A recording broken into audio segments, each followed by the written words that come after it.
Bonjour les amis, je suis ravie de vous retrouver sur mon émission d'Auteur à Auteur. Et aujourd'hui, j'ai le plaisir de recevoir Martine Gerco. Alors avant que je la présente, on va se dire bonjour. Bonjour Martine et bienvenue dans mon émission. Bonjour Patricia, je suis très heureuse de te revoir. Ça me Super, fait moi plaisir. aussi. Oui. Alors avec Martine, en fait, on va explorer un petit peu tout ce qui est le cheminement avec soi et on va partir de son livre dont je présente la couverture qui s'appelle Une psy parle aux esprits chez Mama Édition. Et Martine a vraiment un parcours incroyable avec des choses quand même assez difficiles dans sa vie. Et Martine s'est toujours visiblement depuis longtemps intéressée aux états modifiés de conscience, à cette notion de résilience, s'est formée en psychologie, donc en psychologie clinique, en psychothérapie, mais aussi en psychanalyse transpersonnelle. Et une des particularités de Martine, c'est que elle a réussi finalement, elle a eu envie d'intégrer différentes approches en reliant la psychothérapie, la respiration holotropique et le chamanisme. Donc, ce qui fait quand même une grande innovation et ce qui n'a pas dû être facile par rapport à ses pairs. Et donc, Martine, sur ton cheminement qui a été assez mouvementé en parcours de vie, finalement, qu'est-ce qui a été le déclencheur de ton envie d'aller vers du mieux? Depuis que je suis toute petite, hein, je voulais être guérisseuse. Je voulais être guérisseuse et puis j'ai toujours été attirée par le mystère et l'extraordinaire et l'Amérique m'a toujours attirée comme si, mon cœur, mon âme était américaine et j'ai d'abord fait des études de lettres, des études d'anglais, je savais pas pourquoi je faisais des études d'anglais. Puis ensuite, lorsque le moment était venu, j'ai fait des études de psychoclinique, hein, j'ai un DESS et j'ai commencé une pratique de psychologue clinicienne très jeune et de psychanalyste et très vite, je me suis rendu compte que lorsque j'étais bien installée dans ma pratique, qu'il y avait des zones de nous-mêmes que l'on ne pouvait pas rencontrer uniquement avec le verbal. Donc je suis allée aux États-Unis, en Californie, me former à des approches psychocorporelles à l'Institut Esalen et puis j'ai rencontré l'enseignement de Stanislas Grof en respiration holotropique. Et là, ça a été le déclencheur et je savais que j'avais trouvé le maillot manquant et je me suis formée aux États-Unis à la respiration holotropique il y a, plus de 30 ans. Ça fait plus de 40 ans que j'exerce et plus de 30 ans que je pratique la respiration holotropique en individuel et en groupe et c'est pour moi une approche, tout à fait, complète et très transformatrice. Voilà et je savais qu'avec la respiration holotropique, avec les états modifiés de conscience, d'expansion de conscience à partir du souffle et de musique, évocatrice, inductive, on avait accès à des strates de nous-mêmes auxquelles on ne pouvait pas avoir accès uniquement en thérapie verbale et ça a été vraiment, je crois, l'aventure de ma vie, la rencontre avec, Grof. Mmh. Voilà, donc voilà un peu brièvement mon cheminement et puis la rencontre avec Grof m'a aussi, introduite au chamanisme, hein, donc je me suis formée au chamanisme, avec Michael Harner qui avait créé la FSS, Foundation for Shamanic Studies, avec Sandra Ingerman et puis il y a aussi la rencontre avec ce qu'on appelle les plantes maîtresses et je savais qu'un jour j'irais là, dans cette direction parce que je savais intuitivement depuis que j'étais toute petite que notre réalité, ne se limitait pas uniquement à cette, réalité, visible, mais qu'il y avait plein de choses, ouais, qui nous dirigeaient, qui nous orientaient dans nos vies, qu'on ne pouvait pas expliquer, mais ça existait, c'était là et toute ma vie, elle était jalonnée de ces petits cailloux dont on ne comprend pas le sens sur le moment et puis après ça fait sens.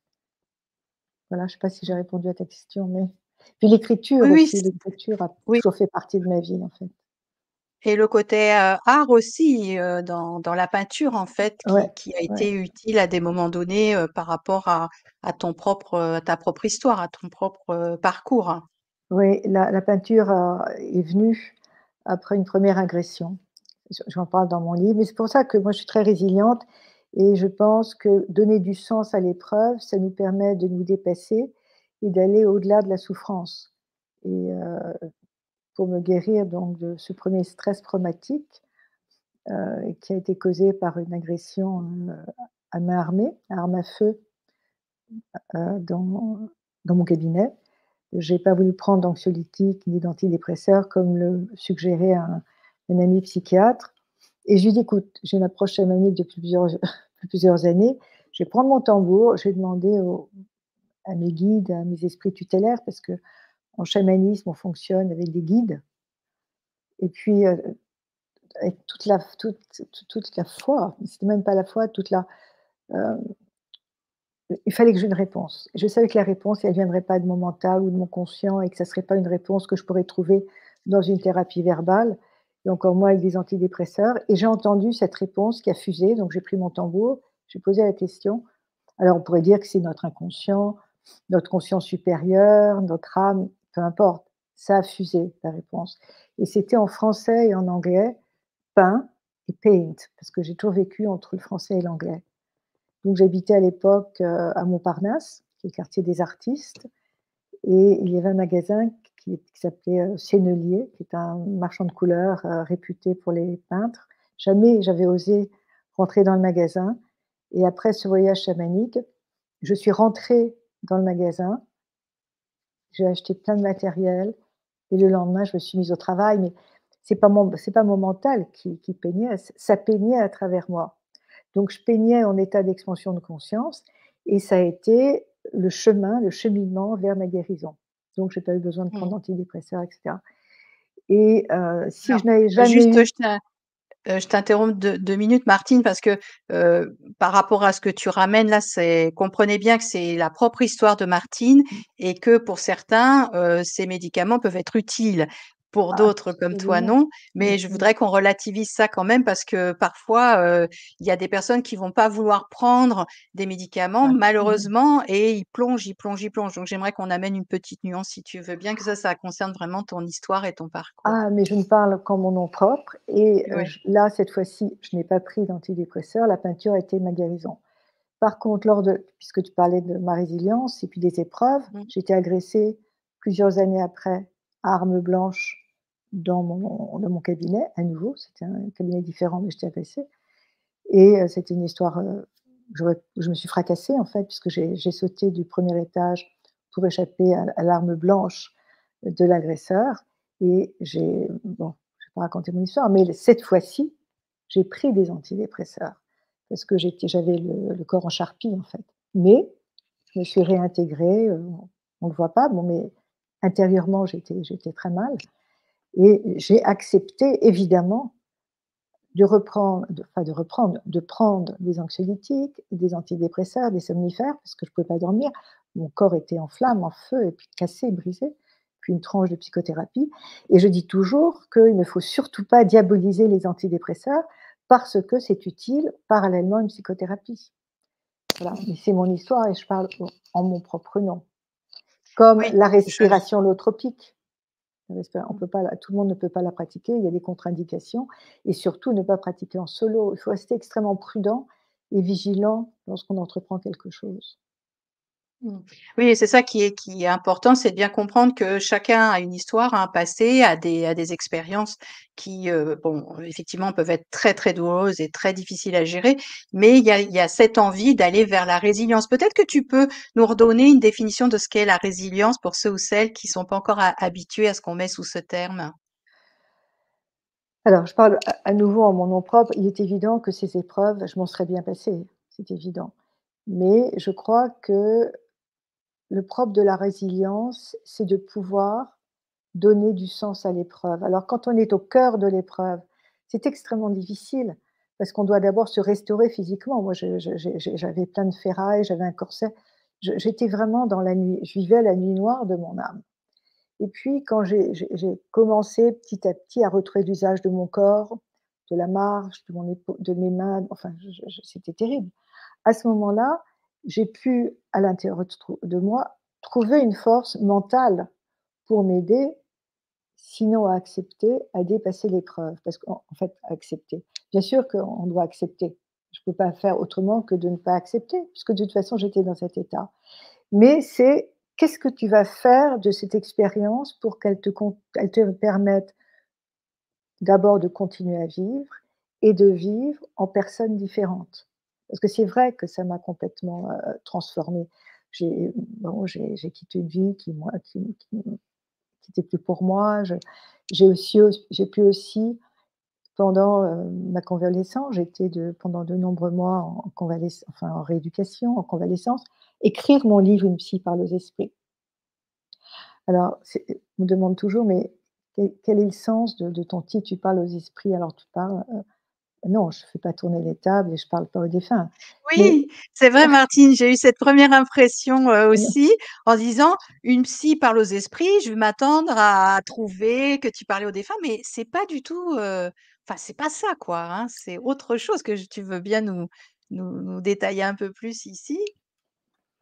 une psy parle aux esprits, c'est pas moi qui l'ai en fait, pas moi. J'ai pris un jour mon éditeur me pose la question: «Mais qu'est-ce que tu aimerais comme titre pour ton livre?» Alors je me suis dit, heu ça pourrait être une psychanalyse non conformiste, de la psychanalyse à la conscience cosmique. Il m'a dit: «Non, c'est trop, ça c'est un peu trop théorique, trop docte». OK. Je lui dis: «Écoute, je vais prendre mon tambour et je vais demander». Et la réponse que j'ai entendue, c'était: «Une psychanalyste parle aux esprits». Il m'a dit: «Psychanalyste, un peu trop». Bon, donc c'était une psy parle aux esprits. En fait, mon livre s'adresse à des esprits ouverts, à des esprits en recherche, à des esprits qui souhaitent se libérer du connu pour aborder l'aventure de la vie. Parce que la vie, c'est une aventure. Et c'est une aventure qu'on ne maîtrise pas toujours, hein. Et le propre de l'aventure, c'est de pas maîtriser, hein. On peut pas, mais pour moi, la vie est une aventure, un fleuve, alors avec des moments de calme, des moments où la mer est houleuse. Et j'ai pu aussi vérifier, que lorsque la mer est houleuse, à ce moment-là, il y a du tumulte, mais du tumulte qui te permet de bouger et de te transformer. Dans la mer morte, il y a rien qui pousse. Et donc c'est ça le titre, c'est oser. Le maître mot, c'est oser. Ayez faim et osez. Soyez affamés. D'ailleurs, c'est une phrase de Steve Jobs que j'adore. Il a prononcée à la fin d'un cours à Stanford. Et la phrase en anglais, c'est Stay hungry, stay foolish. Restez affamés, restez fous. Et si on n'a pas cette appétence pour la vie et ce grain de folie qui nous libère et qui nous permet aussi de rencontrer l'inattendu, à ce moment-là, on se sclérose. C'est ça aussi la thématique de mon livre. Alors, je parle de certains événements, mais aussi comment ces événements ont aussi impacté, ma pratique, mon rapport à mes patients, mon rapport au monde, mon être au monde, en fait. Mmh. Oui, puis à un moment, tu dis, je te cite, hein: «Le changement ne peut surgir que par des abandons successifs». Mmh. Mais c'est vrai que chez le plus grand nombre, la blessure d'abandon, elle est quand même extrêmement vivante. Alors est-ce que ça, cette idée de laisser, d'abandonner est pas un frein potentiel à un chemin, d'évolution? Ou comment on peut aborder la chose autrement qui, se dirait: «Mais finalement, on peut quand même, passer par ces stades et c'est presque nécessaire de passer par ces stades pour, laisser, fleurir, autre chose de nous-mêmes». Alors quand je parle de l'abandon, les abandons successifs, je ne parle pas des abandons affectifs, des blessures affectives. C'est abandonner ce qui pour nous n'a plus cours, c'est abandonner ce qui sclérose notre vie. Là, c'est pas abandonner, je parle pas de la dimension affective, là, on s'aperçoit au terme d'une épreuve que l'épreuve est là aussi comme un réveil. OK, réveille-toi. Si ça t'arrive, c'est que tu dois mettre en marche des choses différentes dans ta vie. C'est ce que tu as aimé n'a plus cours. C'est que la vie que tu as eue, ben, elle te correspond plus et que ton âme, hein, il y a quelque chose, ta force de vie, elle frappe à la porte pour que tu puisses te mettre à son écoute. Dans le judaïsme, il y a la prière la plus importante, c'est Shema Israël. Shema, c'est écoute. C'est aussi mets-toi à l'écoute de ce que te dit ta petite voix. Et ta petite voix, en fait, c'est ta grande voix. Et parfois, on ferme nos oreilles pour ne pas entendre, pour pas comprendre. Entendre au sens d'entendre. Et quand on se met à l'écoute, il y a plein de choses qui te mettent en marche. Et la peinture, ça m'a toujours j'adore la peinture, en fait, j'ai une âme artiste. Quand j'étais petite, j'étais nulle. et il a fallu cette expérience du feu, hein, de l'arme à feu, pour que j'ose aller chercher, aller mettre des couleurs sur la toile du mouvement, alors que j'ai jamais pris de cours. Je suis complètement autodidacte. J'étais nulle à l'école, et au lycée en peinture, parce qu'il fallait suivre des règles, des schémas, des tracés et cetera. Il fallait copier et moi je pouvais pas. Et là, c'est la résilience aussi, ça nous autorise, une fois qu'on a donné sens à l'épreuve, ça libère tout un potentiel créatif, tout un potentiel vital. Voilà, c'est la libération de quelque chose. C'est aussi c'est apprendre à naviguer à travers les torrents. D'ailleurs, c'est ce que dit Cyrulnik, hein. Et Cyrulnik, c'est un maître de la résilience. Toute sa vie est tissée par la résilience. Mmh, mmh. Oui et Et j'aime bien cette image, de naviguer, mmh, sur le torrent et justement, quand on navigue sur, ces torrents, tumultueux finalement de certaines expériences de vie, c'est pas évident de conserver une stabilité. D'après toi, quelle capacité ou savoir-faire serait vraiment à mettre en avant pour être dans le plus de stabilité possible et pas se noyer quand on est dans ce mouvement? mais je crois que c'est surtout, pouvoir trouver un lieu de parole pour pouvoir comprendre ce qui se passe et être accompagné et ne pas céder au désespoir. Parce que c'est vrai que lorsqu'il y a un traumatisme majeur, on est envahi par le désespoir. Et le désespoir, c'est aussi, notre condition habite la condition de l'être humain, hein. Ça fait partie aussi de nos apprentissages. Et lorsqu'il y a un traumatisme majeur, une expérience majeure, l'important, c'est de pouvoir être aidé, de poser des mots MOTS sur les mots MAUX. La mise en mots, c'est vraiment essentiel.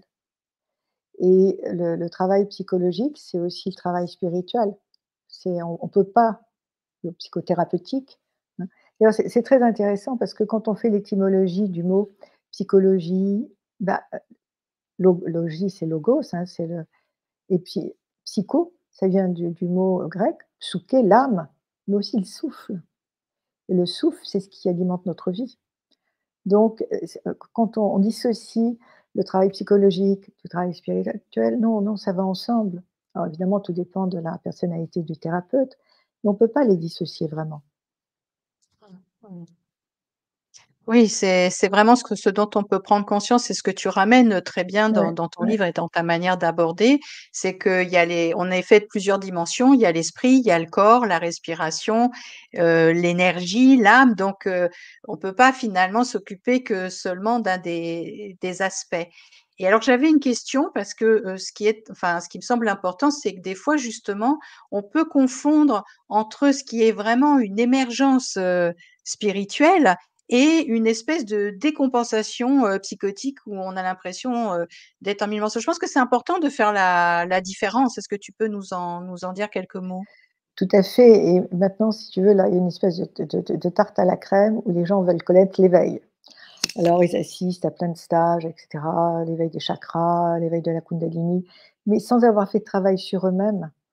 Et c'est vrai que les techniques de souffle vont créer une émergence, et qui peut être une émergence spirituelle ou une émergence psychotique. Ça peut créer aussi une forme de psychose expérimentale. Donc la différence entre l'expérience spirituelle et l'expérience psychotique, c'est que lorsque tu vis une expérience spirituelle, j'en parle dans mon livre, on continue à fonctionner dans le monde ordinaire, dans notre monde humain, dans le monde du milieu, comme disaient les chamans, dans notre réalité humaine. C'est-à-dire qu'on sent que notre conscience s'ouvre, que notre intuition se développe, que notre créativité se développe. On le voit bien avec les gens qui vivent des expériences de mort imminente, hein. Lorsqu'ils sortent, au sortir de cette expérience, ils sont complètement différents. Et je me suis beaucoup occupée de ce phénomène de mort imminente et j'ai beaucoup de patients qui avaient vécu, qui vivaient parce que j'ai participé à beaucoup de recherches autour de à l'époque, il y a 40 ans, on appelait ça les NDE, hein, les expériences proches de la mort, les Near Death Experience, et on voyait ces gens qui, au sortir de cette expérience, étaient complètement transformés, mais ne pouvaient pas parler de ce qu'ils avaient vécu parce que, les psys ou les médecins les auraient traités de fous. Puis alors maintenant, avec les recherches actuelles, bon, la science a avancé, les médecins se sont ouverts et on s'aperçoit que notre conscience, elle est extracorporelle. Donc ces gens-là ont une médiumnité qui s'est ouverte, une intuition qui sont développées. C'est incroyable d'ailleurs de voir ces transformations, mais ils continuent à être complètement opérationnels. Le psychotique va prendre ses désirs pour la réalité, ses voix comme des injonctions divines et passer à l'acte. Or que les voix que va entendre, ces voix intuitives, que va entendre le patient qui vit une ouverture spirituelle, ne vont lui donner aucune injonction négative. Quand j'ai été agressée, par exemple, j'ai été agressée par le dernier patient, qui était un faux patient, un type qui s'était fait passer pour un futur patient. Quand j'ai été avec mon avant-dernier patient, avant de recevoir le dernier, j'ai entendu une voix qui m'a dit: «Tu ne vas pas sortir vivante de ton cabinet, tu vas être agressée d'un poignard». Mmh. Moi, j'ai beaucoup d'imagination, hein. Je me suis dit: «Martine, j'étais complètement folle» et puis cet avant-dernier patient me regardait de façon très, très bizarre et je me suis dit: «Il va sortir un poignard». Pas du tout, il était bon en termes donc j'ai eu peur. Vous savez, pourtant j'ai une grande habitude clinique, une grande, expérience clinique et donc mais j'ai eu peur et puis au terme de l'entretien, il m'a pris rendez-vous pour la semaine suivante et je me suis dit: «Mais tu as vraiment beaucoup d'imagination». Mmh. Je fais entrer le patient suivant et là je me fais agresser. C'est parce que j'avais entendu cette voix: «Tu ne vas pas sor» agressée par un poignard. C'est Mmh. parce que j'avais entendu cette voix que je suis montée sur le balcon. Heureusement, on était au premier étage. J'ai profité d'un moment où il fourrageait dans mon cabinet et j'ai enjambé la balustrade et j'ai sauté. Cette Oui, pour voix, sauver ta vie, en fait, hein? si je n'avais pas entendu cette voix, j'aurais pas sauté. Et là, Mmh. c'était une voix et je sautais pour ma propre survie. Bah, j'aurais pu me fracasser, me tuer, mais bon, je ne sais pas quelle est cette voix que j'ai entendue. J'ai essayé de demander à des copains chamans, à mes enseignants chamans, aux États-Unis. Personne n'a pu me donner la réponse. Mais en fait, cette voix, ça a été une voix de vie. Celui qui vit une crise psychotique, va venir, va dire au thérapeute, voilà: «J'ai entendu une voix qui me disait que mon père allait être le plus salopard qui soit, il faut que je le tue parce que sinon je vais me faire tuer par lui». Alors que le père est quelqu'un de c'est arrivé aussi, dans ma pratique, alors que le père est quelqu'un de tout à fait inoffensif, mais le garçon était en crise pré-psychotique.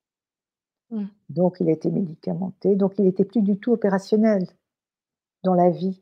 Il y avait quelque chose qui a fait déjanter au niveau, psychologique et aussi au niveau de la neurobiologie et c'est là qu'il est important de prendre des antipsychotiques. Voilà, Mmh. donc il ne faut pas se leurrer, c'est que des voix que l'on entend, les voix peuvent être des voix tout à fait positives. Notre intuition qui nous parle, on peut être clairaudient. Donc notre clairaudience nous fait entendre des choses qui vont nous aider à traverser une crise, qui vont nous aider à prendre des décisions. Moi, quand j'écris, j'entends. Mmh. Quand je voyage, je fais un voyage chamanique, je ne vois pas, mais j'entends. Donc ça, je sais très bien que c'est quelque chose d'un autre ordre, mais qui est d'un autre ordre construit, en fait. Le psychotique, il est déconstruit. Je sais pas si voilà Oui, oui, c'est très clair la et vraiment différence. merci de donner ces informations parce que parfois sur un cheminement, il peut y avoir ces accès et dans ces cas-là, il faut pas rester, seul dans son coin. Comme le dit Martine, il faut vraiment se faire accompagner si jamais il y avait ce genre de sortie finalement de la réalité Les concrète. voix qu'un psychotique entend, ce sont des voix persécutrices, en fait et il souffre Mmh. de cela et c'est là que c'est important d'accepter de prendre des médicaments parce qu'il y a des psychotiques ou des schizophrènes qui veulent pas prendre des médicaments. Mmh mh. Et ça, c'est dramatique parce Oui. ils peuvent aussi passer à l'acte. Voilà, cette voix me dit de tuer mon père, cette voix me dit de me balancer par la fenêtre, en me balançant par la fenêtre, je serai accueilli par un ange, par exemple. C'est complètement délirant. Donc, Mmh mh. il construit des châteaux en Espagne et il croit en ce qu'il construit. Mmh. quand le Oui, ça névrosé va ramène, voilà, pardon, ça ramène vraiment l'idée d'être, ancré et de pas partir comme ça dans dans n'importe quelle expérience sans avoir vraiment une incarnation et un ancrage au corps. Ça, c'est c'est essentiel, primordial. Mmh. essentiel. Martine, c'est passionnant ce qu'on aborde. Tu sais qu'on arrive à quasiment à la fin de notre émission. Donc, c'est vrai on peut pas parler de toute la richesse que tu présentes dans ton livre et je le réaffiche vraiment. C'est une lecture qui est facile. C'est une histoire de vie. C'est un parcours initiatique, hein, ce que tu ramènes avec, effectivement des idées sur, ce que c'est que la respiration holotropique, comment ça fonctionne. Et puis, toi, bah, par où tu es passé et les outils ou les méthodes ou les approches qui ont pu t'aider. Donc, je pense que ça peut être vraiment une aide aussi pour vous de découvrir l'expérience de Martine, que ça soit l'expérience professionnelle, mais aussi sa large expérience personnelle qui, comme tu le dis, fait vraiment preuve d'une grande résilience. Martine, si tu avais une parole de fin, un message à faire passer à nos auditeurs, qu'est-ce que ce serait? De danser la vie même lorsque les chemins sont chaotiques, c'est-à-dire de pas je dirais pas j'aime pas le mot espoir, mais de voir qu'il y a toujours une lumière au bout du chemin et qu'à travers la nuit, il y a toujours de la lumière, mais cette lumière, elle est pas toujours perceptible.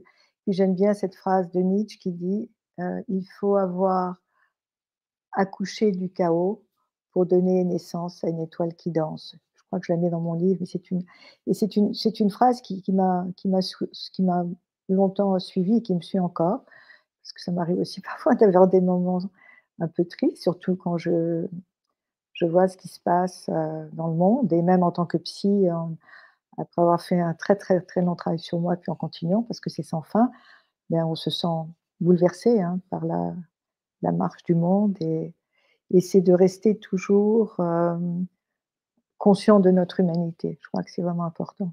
Mmh. Mmh. Mmh.